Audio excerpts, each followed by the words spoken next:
Preparation for Team of the Year has already begun.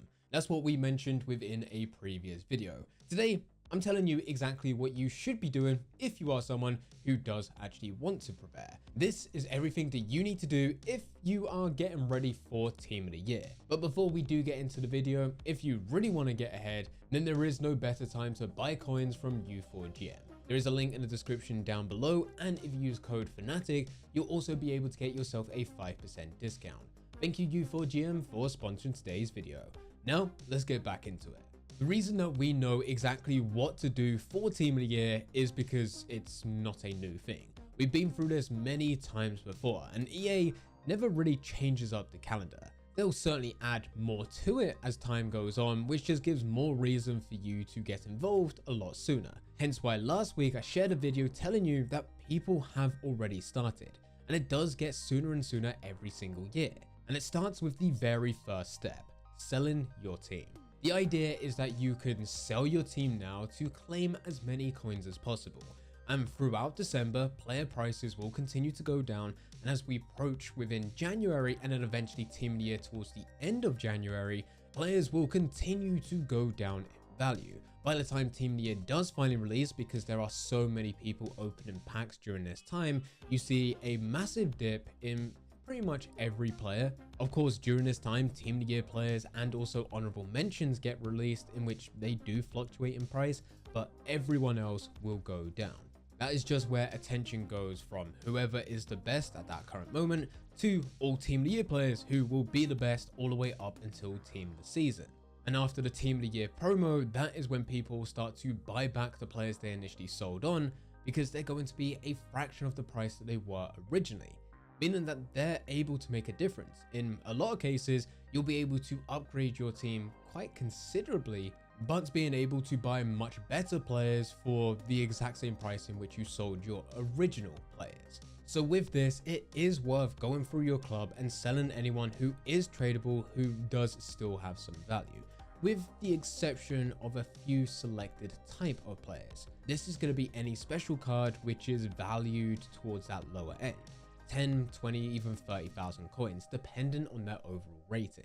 This is because those types of players, there is no source for them. They were released as part of Team of the Weeks, and for that week and that week only, they were part of packs. The second that week ended, they were taken out of packs, so there's been no way to get more of those types of players. Even if they got a second Team of the Week or was part of a different promo, it's someone completely different. It's not the same player as before. And those players typically continue to increase. And normally, as we're approaching a major event like this, people like to stock up, invest, because they think that potentially we can get some content such as SBCs, which require some of those previous promos, in which is a good time to start buying up now, so that a week before Team of the Year is released, you can then sell them at their highest possible price, because typically these types of players are never really used for any of the content, and if so, it's not to the amount of demand that people are expecting for them to increase in value during the promo.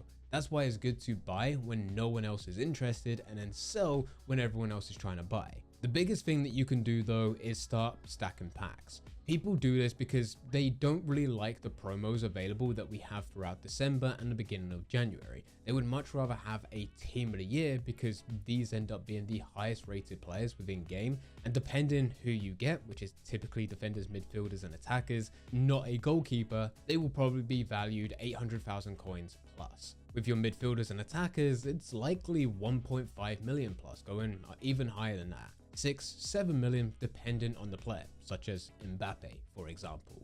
And even though you have a much higher chance of being able to pack good players as part of promos throughout December and beginning of January, compared to you being able to get one of these Team of the Years during the Team of the Year promo, people still like to test their luck. And the best way to do this is to stack packs. That means going through division rivals, getting at least 3 wins in order for you to qualify for a reward, and then going on to get 7 wins to max out that reward for that week. You then want 1,250 qualification points, which can then be used to go into the Champions playoffs, where you're going to claim your packs from there.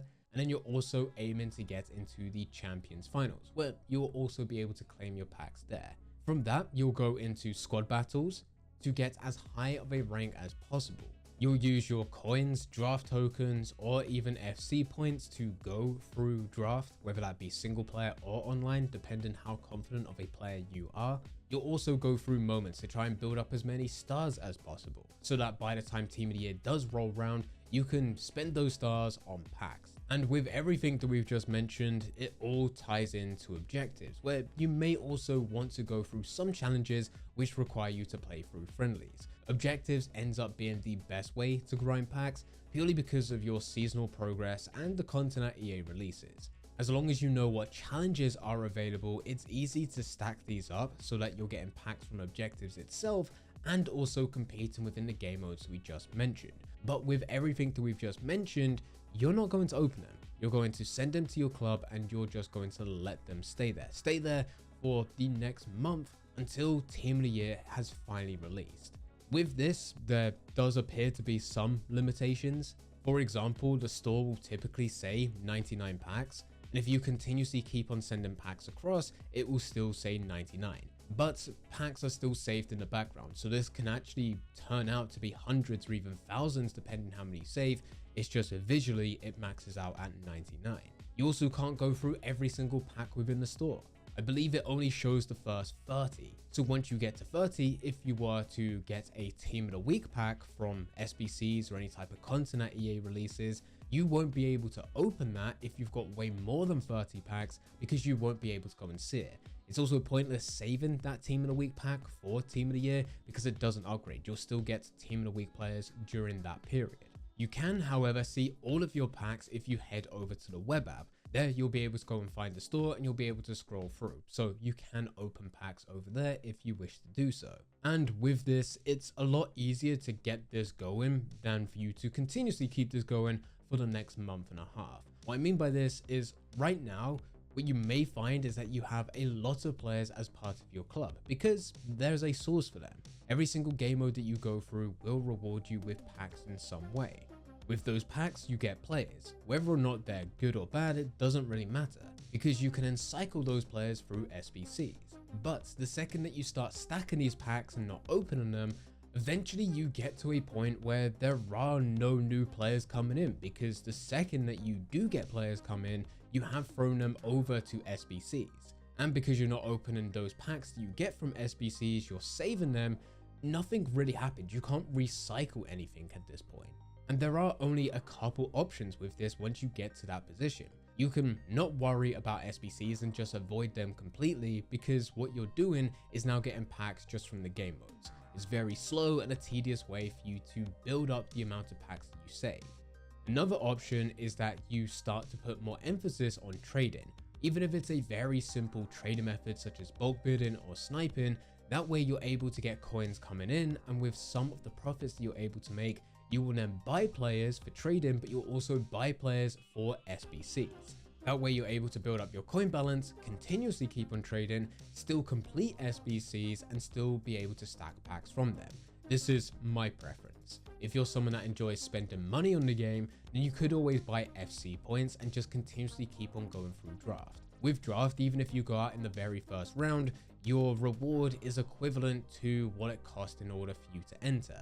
That doesn't mean you're going to get anything good, because it still comes down to a chance, but the value should be around 15,000 coins or 300 FC points. And you can continue to keep on going through draft from now all the way to the release of Team of the Year to keep on building up your packs. If you are a confident player, go into online. If you're not as confident, go through single player. With single player, it doesn't actually matter what difficulty you select, because the rewards once you win in the final is pulled from the exact same bracket, which is a weird and broken way to handle things, but that's the way it is. And then finally, very similar to what we just said with buying FC points, you could always buy coins. If you're buying coins, it does mean that you're then able to use those coins to then buy players, and then use those players to go through SBCs to stack as many packs as possible. The choice here is entirely up to you. My recommendation is that you go through some very basic trading methods, build up your coin balance, and then just buy some players every week to complete SBCs, stack those packs that you get from SBCs, and then also stack the rewards you get from the other game modes. This year, and I said it within a previous video, I'm not taking the Team of the Year grind as seriously, in that with the promos that do get released throughout December and January, I'm going to open some packs. It's not all of them, I'm definitely still stacking the best ones for Team of the Year, but there will be times in which I'll open 10 to 20 packs depending what's actually there.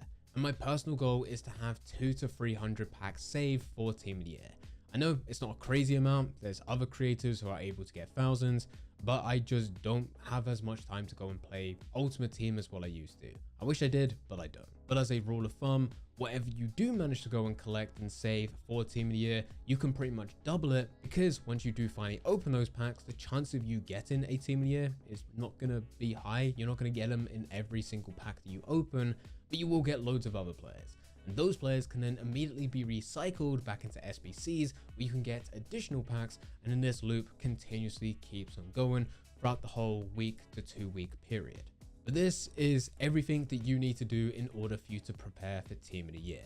If you enjoyed this video, then I highly recommend clicking the next video on screen. That video has been specifically selected just for you. I hope you enjoy.